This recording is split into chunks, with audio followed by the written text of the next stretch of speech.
Mga signs na hindi kanya makakalimutan, akala mo nakalimot na siya. Pero may mga kilos na hindi nagsisinungaling. Na ito ang mga signs na hindi kanya makakalimutan. Subscribe kung gusto mong malaman kung ikaw pa rin ang iniisip niya. 1. Lagi ka pa rin niyang nababanggit. Kahit hindi ka kausap, lumalabas pa rin ang pangalan mo. Sa tropa, sa pamilya, kahit sa simpleng kwentuhan. Hindi niya sinasadya kasi nasa isip ka pa rin niya. Ikaw pa rin ang reference sa mga dating masayang alaala. 2. Interesado pa rin siya sa buhay mo. Minsan, tahimik lang siyang nag-o-observe. Minsan, nagtatanong sa mutual friends nyo. Gusto niyang siguraduhin kung masaya ka pa ba, kung okay ka, kahit hindi na kayo magkausap. 3. Active pa rin siya sa posts mo. Like, heart, minsan pa nga nagko-comment. Hindi siya mawala sa notifications mo. Minsan subtle lang pero totoo ang presence niya. Parang gusto niyang iparamdam na andyan pa rin siya.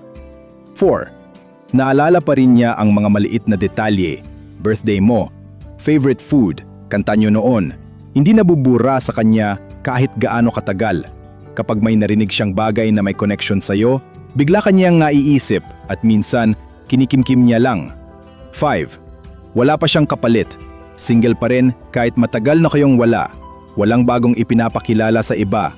May mga kausap man pero walang seryoso kasi walang nakapantay sa'yo sa puso niya. 6. Hinahanap ka niya sa ibang babae. Yung mga nilalapitan niya may hawig sa'yo. Sa hitsura, kilos o boses, may pagkakahawig. Hindi niya man sabihin pero ikaw pa rin ang standard niya. Parang kahit anong gawin niya, ikaw pa rin ang laman ng utak niya. 7. Hindi ka niya binlock o in-unfriend. Friend ka pa rin niya sa lahat ng social platforms. Wala siyang balak putulin ng ugnayan kasi baka sakaling may pagkakataon pa, ayaw niyang tuluyang mawala ka. 8. Iba ang kilos niya kapag nagkikita kayo.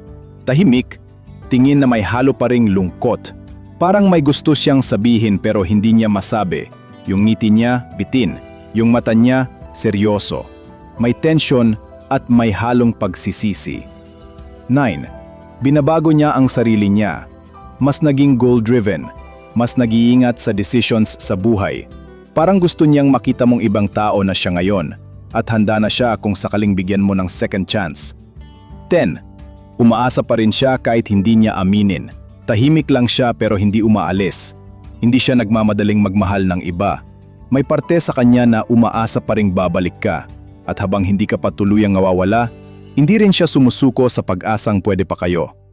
Kung nakikita mo ang signs na to, posibleng ikaw pa rin ang laman ng puso niya. Pero ang tanong, babalik ka pa ba?